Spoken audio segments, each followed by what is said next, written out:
तारक नाम सभी समय, बोलो सत्यम सिद्धाय नमः। जय सत्यम सिद्धाय नमः। जय सत्यम सिद्धाय नमः। गुरुजी आशीर्वाद। गुरुजी, यूट्यूब से जुड़े हुए एक भक्त का प्रश्न आया है सपने को लेकर। उन्होंने अपना सपना वीडियो के थ्रू व्हाट्सएप पर बोलकर भेजा है, आप उसे एक बार सुन लीजिए। वो कह रहे थे कि मुझे इसका अर्थ जानना है।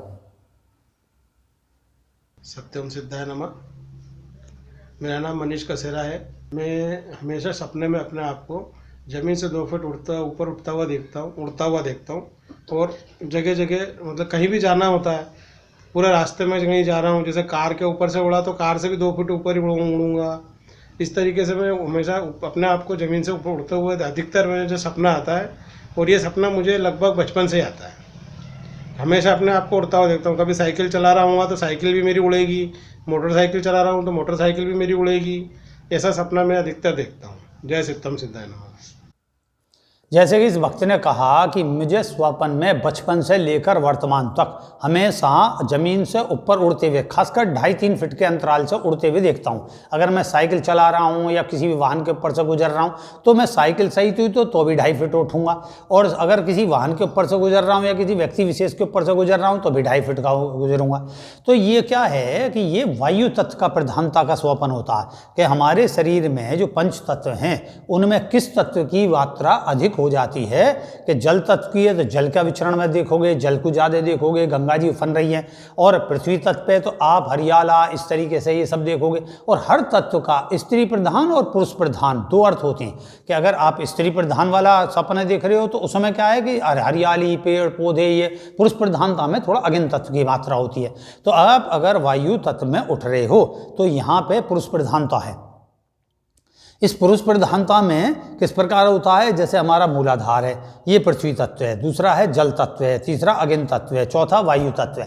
तो 2.5 में क्या है कि ये 2.5 या 3 फीट के ऊपर वायु तत्व प्लस अग्नि तत्व, इनकी मात्रा बढ़ने पर, जैसे कि गुब्बारा जो है वो कब उठता है ऊपर, जब उसकी वायु गर्म हो जाती है। तो वायु गर्म कौन करेगा? अग्नि तत्व। अग्नि तत्व के गर्म करने पर ही वायु जिस भी वस्तु में भरी हुई होती है उस वस्तु को ऊपर उठा देती है। यही सिद्धांत है। जब भी हमारी पंच तत्व की मात्रा में वायु तत्व की मात्रा बढ़ जाएगी तो अब कितनी बढ़ी हुई है, अर्थात जैसे कि हर तत्व जो है वो एक प्रकार से अपने में 5 प्रकार का स्तर लिए होता है, 5 से 7 तक का।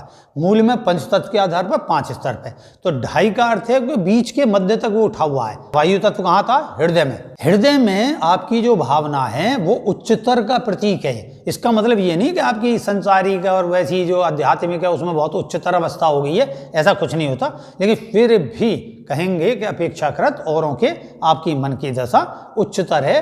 तो इससे वैराग्य की भी उत्पत्ति होती है। जैसे आप किसी भी चीज़ से बहुत जल्दी उकता जाओगे, उसमें बहुत जल्दी चित्त की एकाग्रता करते करते एकदम आपको लगेगा बीच के क्लाइमेक्स पर पहुंचने के बाद में आपको एकदम छोड़ देना या उसका साधन उपलब्ध नहीं होना, तो आप जो है विचलन को प्राप्त हो जाओगे। ये उसका विषय है। वायु तत्व जो है वो पृथ्वी की जो गुरुत्वाकर्षण शक्ति है उससे ऊपर वर्क करता है। पृथ्वी जो है पृथ्वी तत्व हो गया, ये भूमि से संबंधित, जल उससे ऊपर है, फिर उसके बाद अग्नि है। अग्नि और वायु का प्रतीक ऊपर को आ गया। तो ये आपके अंदर वैराग्य की स्थिति को बढ़ाएगा। हर स्थिति के उपरांत में आप कहीं ना कहीं विचलन को प्राप्त हो जाओगे, उकताहट आ जाएगी, चाहे वो प्रेम संबंध है, ग्रस्त का संबंध है, व्यापारिक दशा है या किसी विचारधारा से जुड़े हुए हो, तो उसमें प्राप्ति की इच्छा बहुत तेजी से होने के कारण अगर आपकी प्राप्ति की इच्छा उसकी पूर्ति अनुसार आपके अनुसार नहीं होती है तो आप उसमें उकताहट महसूस करके थोड़ा सा हट सकते हो। ये उसका विषय है। मतलब जैसे कहते हैं ना किसी चीज़ से हट के चलना, तो आप हट के चल रहे हो, उससे कहते हैं भाई ये तो और 2 गज दूर चले, कहते हैं ना भाई ये तो 2 गज दूर चलता। तो ये विषय इसका है। तो आप अपनी मनोवृत्ति को समझें, उसके चरम की उपलब्धि के लिए एक प्लानिंग बनाएं, उस प्लानिंग के अनुसार चलेंगे तो आप में विरक्ति का भाव अच्छे रूप में प्राप्त होगा। ये नहीं है कि उसका अंतिम जो है पक्ष जो है उसका अंतिम पक्ष जो है वो नेगेटिव प्राप्त हुआ और उससे आपको जो है किसी प्रकार की विशेष उन्नति की प्राप्ति नहीं हुई।